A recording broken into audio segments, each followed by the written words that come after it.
প্রচন্ড রকমের গরম পড়ছে আর এই গরমে রান্নাঘরে থাকাটা কিন্তু অনেকটা কষ্টকর। আর এই জন্য আজকে আপনাদের সহজ একটা রেসিপি দেখাচ্ছি আর যেটা স্বাদ হবে অসাধারণ। আসসালামু আলাইকুম, সবাইকে ওয়েলকাম করছি আমার চ্যানেল এবং পেজে। আর এখানে দেখতে পাচ্ছেন আমি আজকে কাঁকরোল রেখেছি, টমেটো রেখেছি আর রেখেছি বড় সাইজের চিংড়ি মাছ। এখন হাতে এটাকে মাখিয়ে নিব। হাতে মাখিয়ে নেওয়ার জন্য এখানে 3 থেকে 4টা কাঁচামরিচ দিয়ে দিয়েছি, পেঁয়াজ কুচি হাফ কাপ দিয়ে দিয়েছি, আর হলুদের গুঁড়া হাফ চা চামচ দিয়েছি, লাল মরিচের গুঁড়া দিয়েছি 1/3 টিস্পুনের মতো, যেহেতু এখানে কাঁচামরিচ দিয়েছি। আর এখন দিয়ে দিচ্ছি সরিষার তেল আর লবণ দিয়ে দিচ্ছি 1 চামচের মতো। এখন ভালো করে হাত দিয়ে মাখিয়ে নিচ্ছে। এখানে 250 গ্রামের মতো কাঁকরোল আমি কুচি করে কেটে নিয়েছি, একটু লম্বাটে করে। এভাবে হাতে মাখিয়ে নিলে এতটা মজা হয়, যখন আপনারা বাসায় তৈরি করবেন তখন বুঝতে পারবেন। আসলে এই সবজির কালারটাও সুন্দর থাকে আর হাতে মাখিয়ে নিলে রান্না করতেও কম সময় লাগে, কিন্তু স্বাদটা হবে দুর্দান্ত।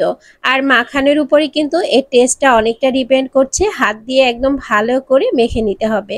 হাত ধুয়ে সামান্য পরিমাণে একটু পানি দিয়ে দিয়েছি। অবশ্যই এরকম একটু পানি দিয়ে দিবেন, কিন্তু অতিরিক্ত পানি দেওয়া যাবে না, তাহলে কিন্তু টেস্টটা ভালো আসবে না। ঢাকনা দিয়ে ঢেকে এখন আমি চুলাটা অন করে দিচ্ছি। আর কিছুক্ষণ রান্না করার পর এরকম একটা লুক চলে এসেছে। কাঁকরোল থেকে কিছুটা পানি ছেড়ে দিয়েছে আর দেখতে পাচ্ছেন পানিটা দিয়ে কিন্তু সিদ্ধ হয়ে যাবে। এক্সট্রা কোনো পানি এখানে দেওয়া হবে না আর এটা মাখো মাখো হবে, খেতে কিন্তু দারুণ লাগবে। আপনারা যারা কাঁকরোল এভাবে কখনো ট্রাই করেননি, আমি বলবো অবশ্যই ট্রাই করবেন, না হলে বুঝবেন কিভাবে যে এটা কতটা মজা। রান্নাঘরে আসলে গরমের কারণে অনেক সময় ধরে রান্না করাটা এখন পসিবল না, কারণ অনেক বেশি গরম পড়েছে।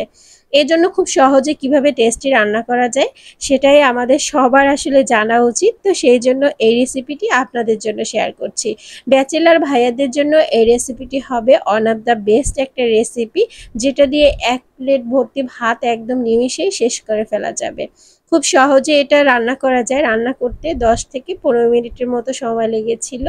আর এটা কিন্তু খুব সহজেই রান্না করা যায়, দেখে অবশ্যই বুঝতে পারছেন।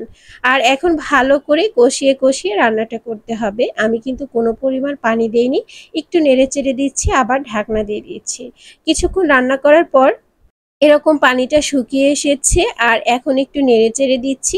আর এই রান্নাটা একটু মাখো মাখো করলে খুবই ভালো লাগে।